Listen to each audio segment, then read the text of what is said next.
Hi everyone, Mi-joo here, and I'm back for another video commentary for Korean drama Run On, and this is episode 12. Let's go. Okay, so here we started where we left off last episode, but last episode was really tense with like the back-to-back dialogue between Younghwa and Dana, but then this time, like, this is after the kiss, and like Younghwa started crying, and at first I was taken aback, just like how Dana reacted. I'm like, wait, what? Why are you crying? Then I realized that Younghwa is actually really sensitive.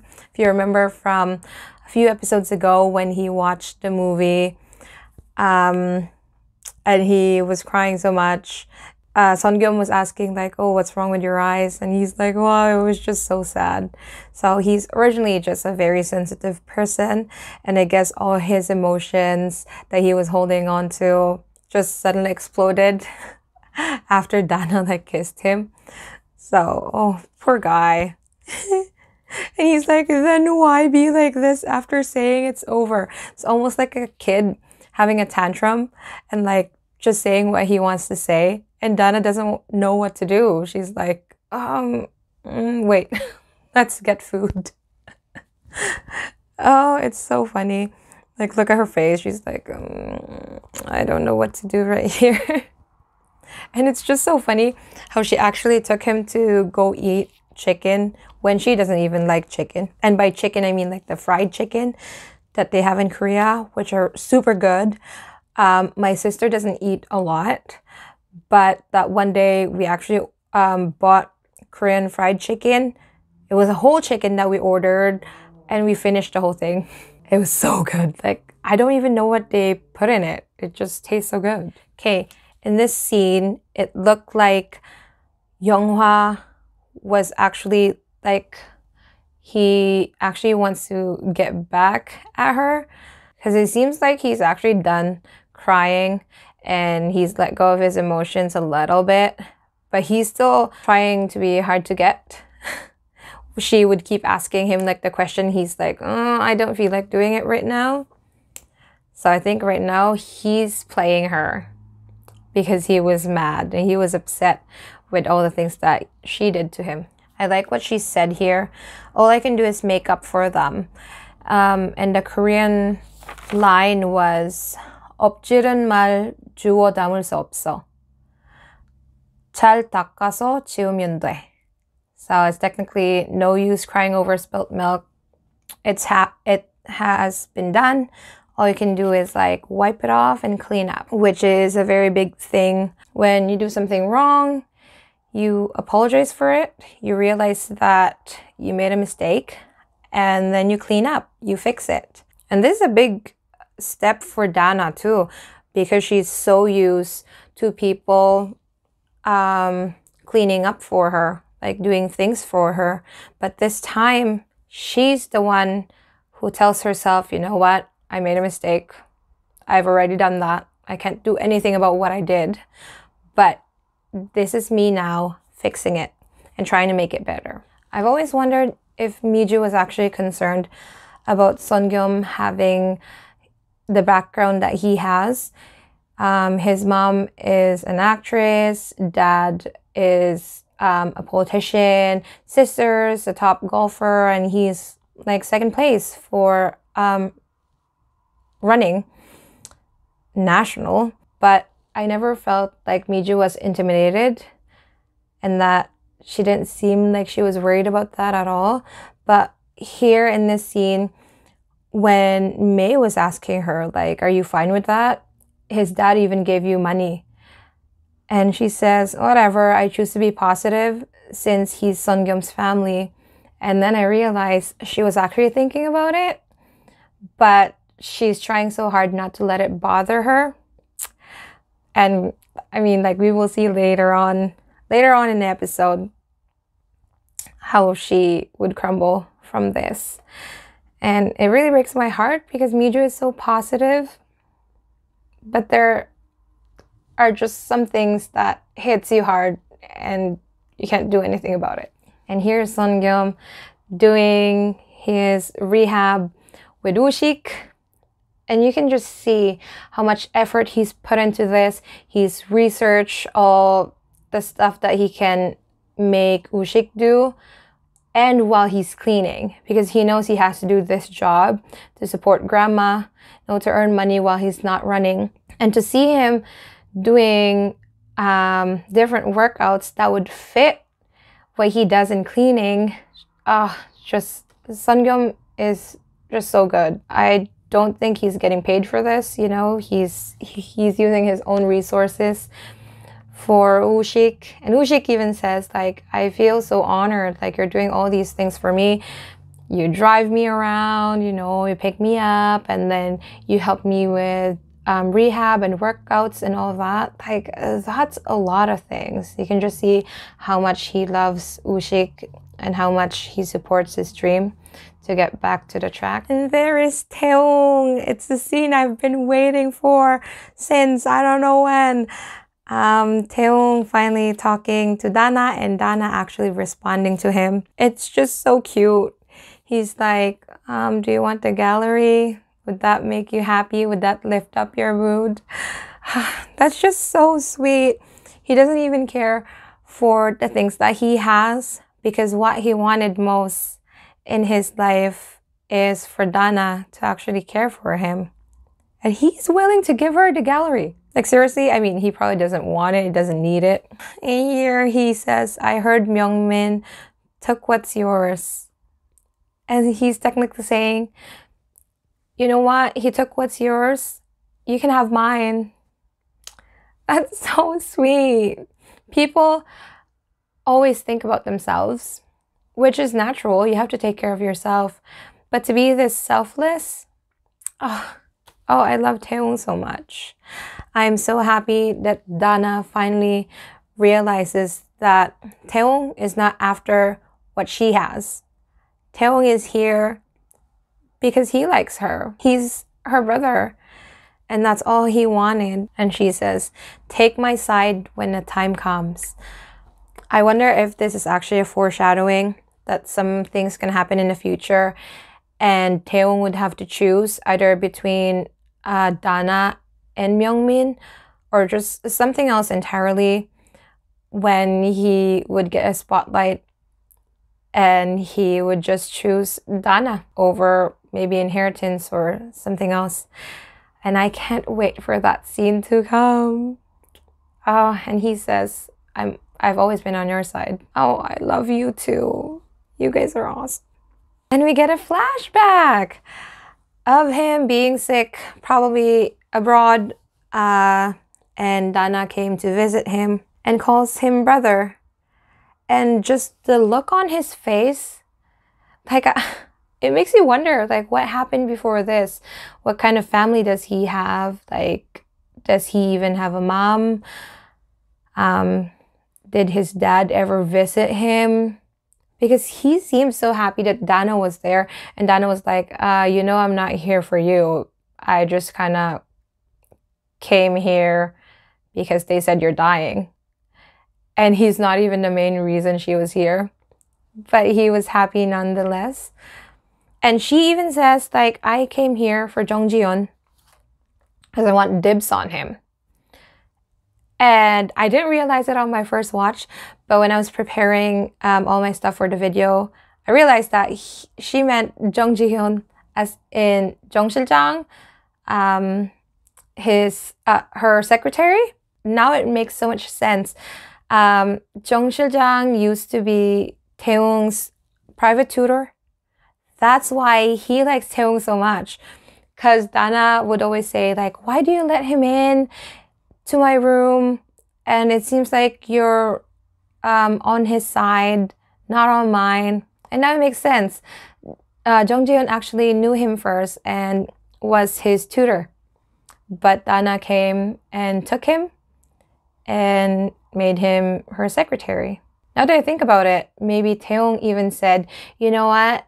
You can leave me. You go into Dana. Go help my sister. I'm just gonna cry. Oh, Tae-ong is so nice. Oh, people, give him more love. And Dana finally says, don't die on me until then. it seems like she's just trying to use Tae-oh, but Tae-oh, who's hearing this,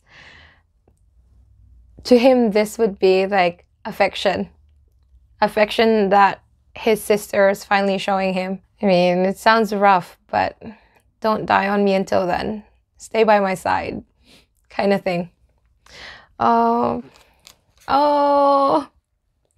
you guys are so cute. And here it gets confirmed that Tae-oh was actually brought to Korea to be a replacement just in case. It seems like all three of them, Myung-min, Dana, and Tae-oh, all have a disease of some sort. It seems like a heart disease that everyone in the family has. Because here he says, the reason Dad wanted me to come to Korea was so that I could be a replacement. In case any of his siblings get sick, then he can come in and inherit the company. And it seems like he didn't even want to do that. I mean, for someone like Tae-oh, who seems like he's always craved affection from other people, like he doesn't have a lot of attachment, for his dad to say, come on over, you're gonna be a replacement. Or maybe he didn't even say that, but he knew that's what he was there for. And that hurts so much, especially when he doesn't even want to do that. I mean, Myung-min, he probably wants the company, but Tae-oh doesn't even want that. I just realized that Mi-joo has this stuffy, it's the same one that they got for Woo-shik when he was in the hospital. Like, what? She has the same one. She's probably always at that shooting range. And wow, just respect for Mi-joo. She slept late, like 3, probably 4 a.m. and then woke up at 7 just so she could run. I mean, it was really hard. It was really hard for her to get up, but she actually did it. I mean, I always tell myself, you know what, I'm gonna go running, I'm gonna go walking. But so early in the morning, it's just, you want to sleep more, right? Especially in the winter. Like, pure respect for this girl.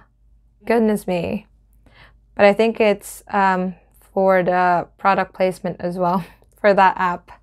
I should give that a try. Maybe I would be motivated. Maybe if it has Soo-young's voice. And there's something about, like, I realized that while watching all these scenes of them running, like Mi-joo was running, Soo-young and Woo-shik were training and they were running. It was quite like probably like a minute or two, and I was just watching it and I was smiling. I mean, running is not something I would think and then smile about, but now I guess I have an appreciation for it because of this drama. Hey, look at Woo-shik, so cute. It's nice to see Young-gil again too. And Soo-young just, I can't read this guy. He acts so differently when he's with certain people. I guess it's a matter of comfort level, but he acts so silly when he's with Young-gil. Maybe because they're the same age. Oh my goodness, this product placement came out of nowhere. All of a sudden, Soo-young has really bad eyesight that he never got looked at before, and they go to get his eyes checked, and they didn't like Mi-joo didn't like all the frames that he was wearing, so they decided to get contact lenses for the product placement. Like, it was a pretty long scene too. I mean, I didn't mind. We saw Si-wan wearing glasses and Mi-joo being just super cute. The writer did a good job incorporating that into the story. It was a little bit awkward at first, like, what's going on here? But quite well done. And now I'm thinking of getting contact lenses as well. It's really hard to wear a mask when you have eyeglasses. It always fogs up. Maybe it's time for contact lenses. The K-drama is calling me. Beautiful words from May. Nothing can be delivered perfectly. Like, I mean, I'm doing like these alternate translations here. I'm not dissing the subtitles at all. I just want to give like an alternate translation, give it a little different insight into the language. I'm not saying I'm more accurate than the subtitles. It's probably there because they decided this is the best way we can relay this information. And yeah, nothing can be delivered perfectly. There's always a different way of saying things, and thank you, May, for saying that. People do subtitles. You guys are awesome. Thank you for bringing us all these content that we wouldn't have known if not for you. And they were talking about like the translations being different and people maybe criticizing Mi-joo if it was too much, like the translations were too much for people to handle. And May said that that's why they say translation is kind of like treason. And that's a play on words because translation is 번역 and treason is 반역. So it's just kind of like a one letter difference, 반역, 번역, and that was just cute. And here they were talking about the movie making it big. The translation was, it will definitely make it big. The line in Korean was 무조건 비행기 타지. Literally, it will definitely go into a plane, like be shipped abroad. It would ride a plane. Technically, it would make it big. And then Mi-joo says, 그 비행기에 내 자막도 같이 태우고 싶네. Like, I want my subtitles to be on that plane too. Then Eunbi goes to Mi-joo saying their dad is technically stalking Soo-young, watching his every move, and that Mi-joo is also being watched now because she's with Soo-young. This is the beginning of her being more bothered about Soo-young having this kind of family, this kind of background. It's just too much of dad to do this. And Eunbi even says that whenever dad is in a bad mood or something went wrong with work, he would look into Soo-young's whereabouts, like what he does, even when he's not training, like just his daily life. That's crazy because it feels like dad wants the control, and when he doesn't have it, he goes to other people and try to control them. Poor Soo-young is the easy target for him. Oh, I said before the dad wasn't too bad, but he's bad. Oh my goodness, I got fooled. Oh, and here's Young-hwa acting all happy after he talked to Dana and just went like, he was so stiff and he was mad when he was talking to Dana on the phone. And then after he did that, now he's all smiles. And like, this guy is a good actor. Not just Kang Tae-oh, but like Young-hwa in general. This dude should try acting because he's super good. And Yejun, he has this look on his face. He's just watching Young-hwa leave. It's a painful look. Like, oh my gosh, I can't have you, so I'm just watching you walk away.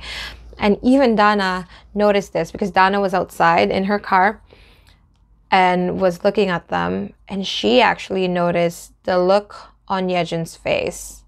And it's funny because before that, she realized she has this look too. And she caught herself and she says, "What's with your eyes?" And then she sees Yejun. And that would apply to him too. Like, what's with your eyes, Yejun? Why do you look at Young-hwa like that? We all know, except Young-hwa. Oh, and thank goodness for product placement. Here we go with the contact lenses, PPL again. But this scene is gold. Oh my gosh. I didn't even know I needed this in my life, but now I do. And the funny thing about this too is the background music. The song playing in the background is, I think the English title is One Man. Korean title is 한 남자가 있어. There's a man, and it's by Kim Jong-kook. And the lyrics are like 한 남자가 있어 널 너무 사랑한. So like there's this one guy who loves you so much. And it's just funny that they played this song here. My friend was saying how maybe the reason why Younghwa's name is Younghwa is this, like he's so dramatic, so sensitive, colorful. He's a lot of things mixed together. Because Younghwa, that's a Korean word for movie, and that's just perfect. He's like a movie himself. Oh, I'm so mad at this. Yechen's mom saw that she had bruises and she had like a pain relief patch here, and she was asking, are you being bullied? Are you bullying someone, or did you go back to boxing? And she asked, like Yechen asked her mom, like, do you hate me being bullied, or do you hate me taking boxing again? And she says boxing. Like, I can't believe it. How can you say that? That you'd rather have your daughter be bullied than her chasing her dream to box. Like, I don't understand why she said that at all. Like, nobody deserves to be bullied.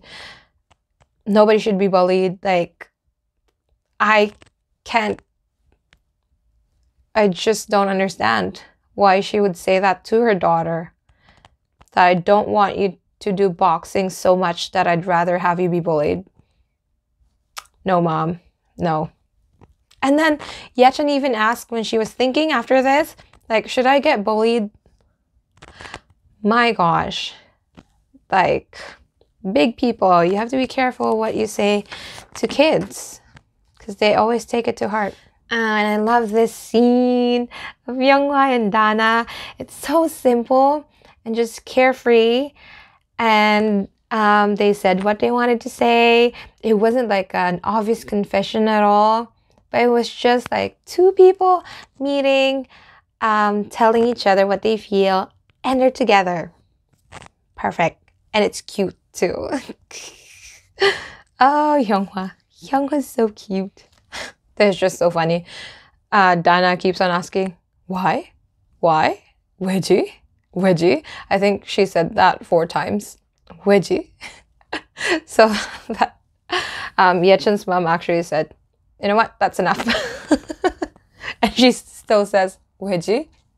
Just shows how stubborn Dana is. Like, she doesn't get something, so she would keep asking why. She's so stubborn, and she doesn't like it when she's curious about something and she doesn't have the answer to it. And here's Soo-young helping out Eunbi because dad was making her go to all these like golf stuff, like playing golf with these old men. And she was doing it because she felt like she's wronged dad for signing a contract with Dana, and maybe in a way she was doing this so that dad won't look at Soo-young and like make him suffer. She's thinking like, I'd rather it be me than Soo-young. And so now it's Soo-young's turn to help her. So he went there and brought her out of that situation. And it's just awesome. It's really nice to see this kind of interaction between siblings. This is what should be going on with Tae-oh and Dana. And I'm really looking forward to that scene when later on, hopefully we would get it. Maybe Tae-oh would come and help Dana as well when she's in a very tight situation. And I love how Soo-young says, the way you use your family to your advantage is disgusting. It's true. Why can't you just do things by yourself? Why do you have to use your family? It's so annoying. And then, of course, dad was so mad with his life that he goes to another person just to blame them for everything. Like, poor Mi-joo, didn't do anything.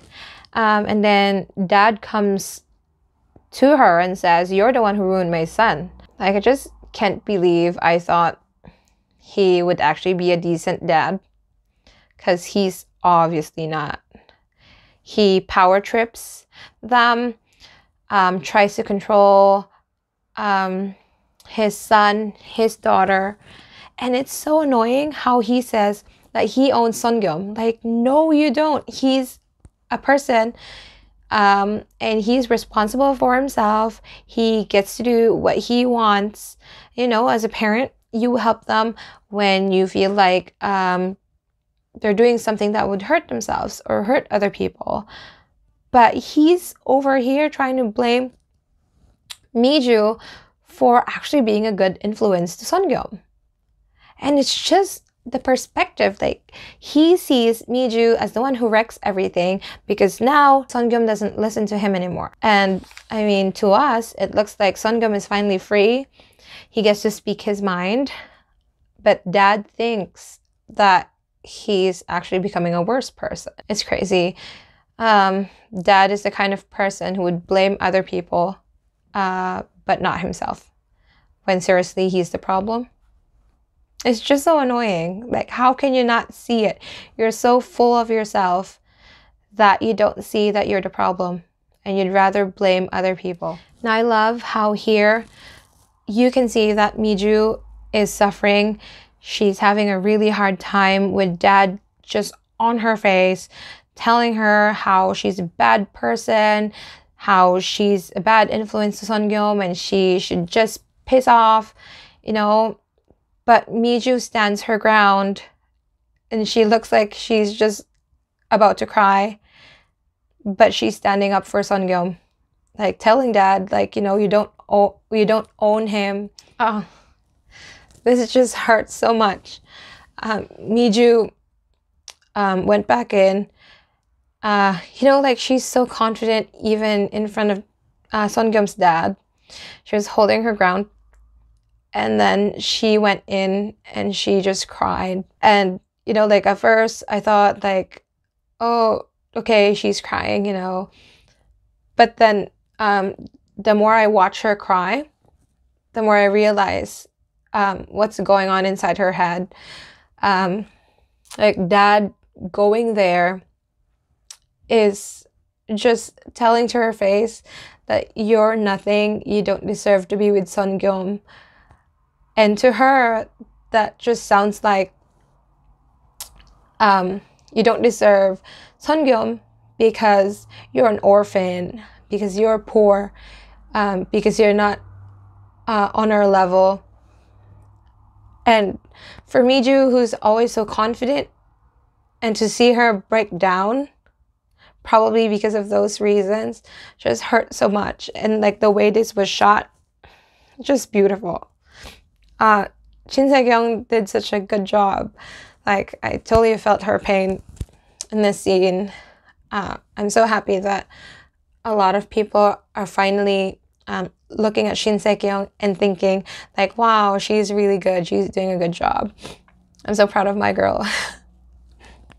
And here, Soo-young's dad tells him, I know your weaknesses. The track and field team, Ushik and Mi-joo. And he says, no, she's not my weakness. She's actually my strength. Thank you for saying that to dad. Like, wow, Soo-young. That where most people would just break down, Soo-young always stands firm and tells him what's in his mind. And it's true. Of course, I'm going to talk about One Piece again.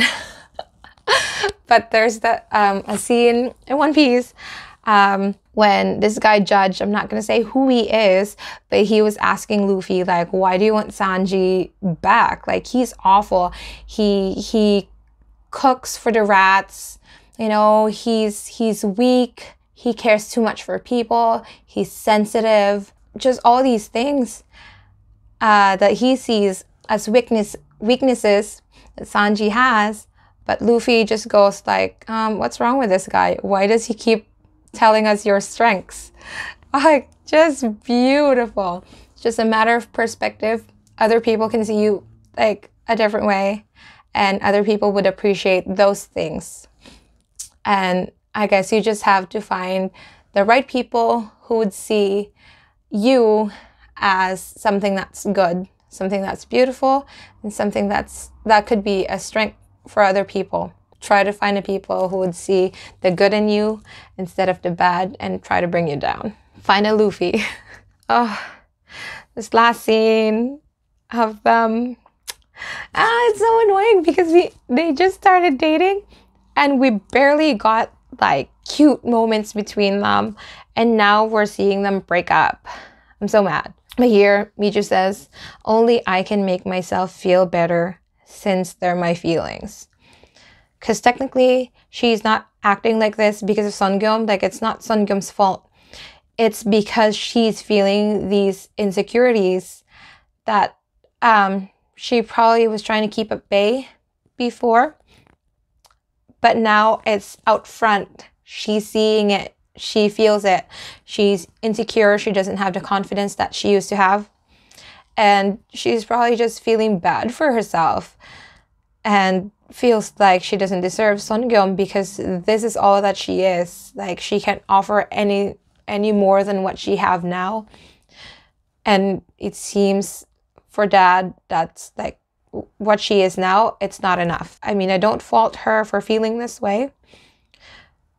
Totally understandable. And I mean, it just happened today, probably like a couple of hours before this. So the feelings, the emotions would still be there, very heightened. But for her to say, like, try not to hurt him, like, it's not because of you. It's me. I have to deal with this myself because it's about me. Like, no one could tell her to feel a way when she's not there yet. And here she says, so why does it feel like I'm forcing myself to be someone else? The line in Korean was, 왜 자꾸 나는 맞지도 않는 신발에 발을 구겨놓고 있는 것 같지? Literally, why does it feel like I'm trying to push my feet into shoes that don't fit? They've always talked about shoes. Like that one time when Soo-young was saying, oh, I can't wait to see how your shoes would wear out. How I talked about there are shoes for every profession, there are shoes for every kind of person. And here she says, like, these shoes don't fit for me. They don't fit me. Why am I pushing myself to make it fit? Technically, like the stepsisters in Cinderella, not their shoes. They're trying to push their foot in there. It hurts, you know. And Mi-joo thinks that she's doing the same thing. And here she says, what's wrong with me? That's it. She's very insecure this moment. And I hope that Soo-young would see that, you know, not that she's, well, I don't want them to break up, but like, I understand where she's coming from. I understand Soo-young, but I feel like they just have to sleep on this. Maybe the next day they would feel better. It's just too much. It all happened today. Like, Soo-young shouldn't have gone there, actually. I don't know. Like, to be honest, I don't know. It just hurts to see this. Thank goodness for the preview, because I would have been so mad. Like, I was reading comments on Naver, and people were like, oh my gosh, if they didn't have the preview, I wouldn't have hope, and I'd be so mad at the writer. Totally feel you guys. Totally feel you. Okay, that's it for the episode. But I just wanted to add this small portion where I would teach you some Korean that you can learn from Korean dramas. And I picked one sentence from this episode. And it's, of course, Tae-oh saying this. He says, 난 늘 누나 편인데, which translates to, I'm always on your side, or I'm always on Nuna's side. And okay, here, 난 늘 누나 편인데, So 난 is me or I. That's a shorthand 나는. So 난, 늘 is always. 누나 is older sister. You can change that depending on whose side you're going to be in. 편 is a side, like a portion, but like side in this case means side. 인데 would be something that you add at the end of a sentence. It's more like, you know, kind of a vibe. So it's like he's saying, you know, I'm always on your side. 난 늘 누나 편인데. And so the 누나 part, you can change that. Say you want to say I'm on your side. You instead of 누나, you say 너의. So that's your. 난 늘 너의 편인데. Or if you want to say I'm always on 형's side, you can say 난 늘 형 편인데. Something like that. So yeah, you just learned a full sentence in Korean. 난 늘 누나 편인데. I'm always on Nuna's side. Okay, I think that's all I have to say about episode 12 of Korean Drama Run On. I hope you like that small portion I added there, like the learning the Korean part. There are not a lot of alternate translations that I did with this one, so I just added that small portion. Let me know if you like that. I'll try to add more of like learn Korean through Korean dramas in my next video, which would be episode 13. I'm so excited for Wednesday. Yeah, this episode was just it was sad. I mean, some happy parts, but then the ending was really sad, and I'm hoping that next episode we would have a more lighthearted, I just want the couple to get back together. I don't want them to break up. Like, it's just so sad. We have like 4 episodes left, and yeah, I want more fluff. Yeah, that's why I'm watching this drama. But yeah, let me know what you think about this episode or about this video in the comment section. And thank you so much for watching. I will see you in my episode 13 commentary. Bye bye. Stay safe, you guys.